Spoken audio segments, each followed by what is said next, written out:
আমি নামাজ পড়ি, আমি একটা মেয়েকে কোনোভাবে ভুলতে পারছি না, আমি তাই তাকে ভুলতে আল্লাহর রাস্তায় চলে যেতে আমার করণীয় কি? ভাইরা আমার, আল্লাহ তাআলা মাফ করুন, আমাদের অনেক ভাইরা আছেন হারাম সম্পর্কে জড়িয়ে গেছেন, এমনি নিজের ইমান আমলকে নষ্ট করছেন। খুব ভালো করে শুনে রাখেন, কেন অন্য মানুষের ভালোবাসা মহব্বত আমাদের অন্তরে প্রাবল্য বিস্তার করে, চাইলেও ভুলতে পারি না। কেন? কারণ আমাদের অন্তর যে আল্লাহকে দেওয়ার কথা সেটা আমরা দেই নেই, যে আল্লাহকে দেওয়ার কথা তাকে আমরা দেই নেই। এই কারণে কিন্তু আমাদের অন্তরে শয়তান দখল করে নিয়েছে।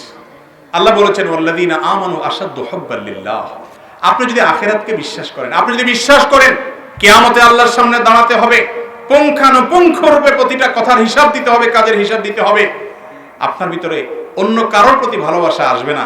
কিভাবে আপনি রবকে সন্তুষ্ট করবেন তার জন্য অস্থির হয়ে যাবেন, ইমানের দুর্বলতার কারণে এগুলো হয়ে থাকে।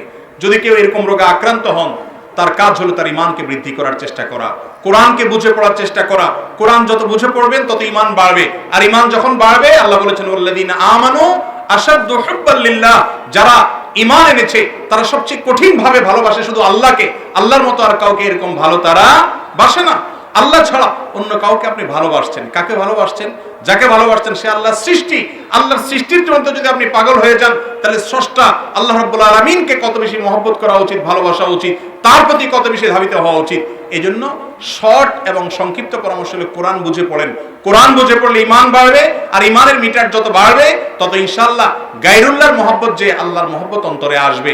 আল্লাহওয়ালা নেককারদের সোহবতে থাকবেন এবং হারামের সম্পর্ক থেকে একেবারে ছিন্ন করে ফেলবেন। অনেক যুবক বলে আমি ফিরে আসতে চাই, কিন্তু মেয়ে আমাকে জ্বালাতন করে আসতে দেয় না। আমি বলি তাকে ব্লক করে ফেলেন, নাম্বার ডিলিট করে দেন, সিম চেঞ্জ করে ফেলেন, দূরে সরে যান কিছু সময়ের জন্য, ইনশাআল্লাহ ঠিক হয়ে যাবে। আপনি মনে করতেছেন সে আপনার জন্য পাগল হয়ে এটা করবে সেটা করবে, আত্মহত্যা করবে।